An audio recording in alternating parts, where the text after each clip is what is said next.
لوگوں کے طعنے سن سن کر ایک لڑکا آفس سے گھر واپس آیا اور اپنے باپ سے پوچھا، ابو جان میری زندگی کی کیا قیمت ہے؟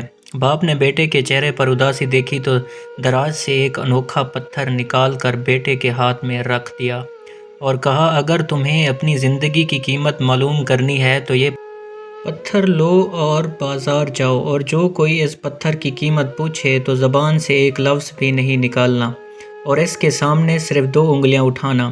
جی ناظرین، باپ نے اپنے بیٹے کو یہی نصیحت کی۔ یہ بات سن کر کافی حیران ہوا اور بات مکمل ہونے تک غور سے سنتا رہا۔ اب بیٹے کو بھی تشویش ہونے لگی کہ آخر کار 2 انگلیاں اٹھانے سے ایسا کیا ہوگا۔ وہ رات بھر یہی سوچتا رہا اور صبح ہونے کا انتظار کرتے کرتے سو گیا۔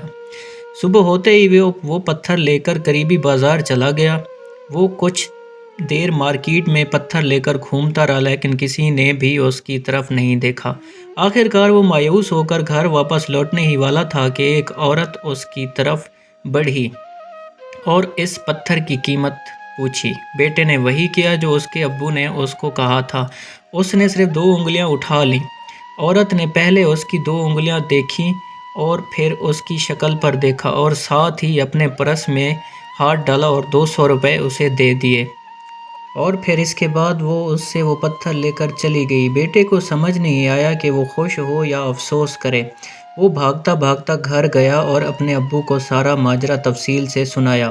باپ نے اپنے دراز سے ویسا ہی ایک اور پتھر نکالا اور اپنے بیٹے کے ہاتھ میں رکھ دیا اور کہا، اب یہ پتھر لو اور میوزیم جاؤ اور وہی کرو جیسا پچھلی بار کیا تھا، یعنی کوئی قیمت پوچھے تو زبان سے ایک لفظ بھی نہیں نکالنا، صرف 2 انگلیاں اٹھانا۔ بیٹا یہ سن کر دوبارہ حیران ہوا۔ رات بھر صبح ہونے کا انتظار کرنے لگا۔ صبح ہوتے ہی تیار ہو کر وہ پتھر ایک قریبی میوزیم لے گیا اور ایک کونے میں پتھر لے کر کھڑا ہو گیا۔ لوگ آتے رہے اور اس کے سامنے سے ہو کر گزرتے گئے لیکن کوئی بھی اس کے پتھر میں انٹرسٹڈ نہیں تھا۔ آخر کار آدھا گھنٹہ گزر گیا اور ایک شخص دور سے ہی سیدھا اس کی طرف بڑھا۔ قریب آ کر اس نے پتھر کو غور سے دیکھا اور اس کی قیمت دریافت کی۔ بیٹے نے وہی کہا جو اس کے ابو نے اس کو کہا تھا۔ اس نے 2 انگلیاں اٹھا دی۔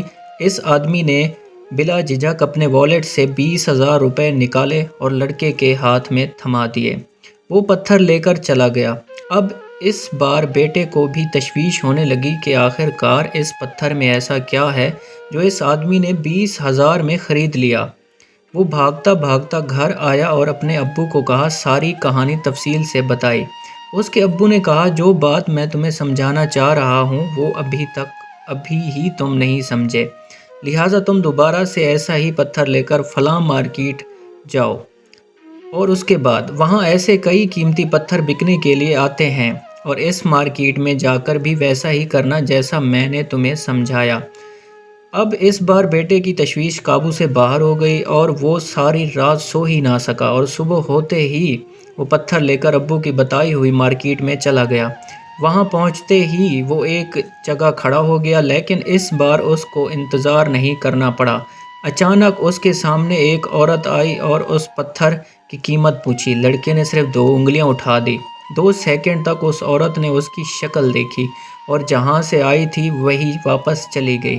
2 منٹ بعد اپنے ساتھ اپنے شوہر کو بھی لے کر آئی اور اس کو کہا، دیکھو میں نے وہی پتھر ڈھونڈ لیا ہے جسے تم کافی عرصے سے ڈھونڈ رہے تھے، اور اس کی قیمت صرف 2 لاکھ روپے ہے۔ یہ سن کر لڑکا حیران ہو گیا اور کچھ بولنے ہی والا تھا کہ عورت کے شوہر نے اس کے ہاتھ میں 2 لاکھ روپے تھما دیے۔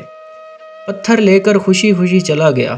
بیٹا یہ سارا ماجرا اپنے ابو کو سنانے کے لیے بے تاب تھا اور بھاگتا بھاگتا گھر آیا اور سارا ماجرا تفصیل سے اپنے ابو کو سنایا۔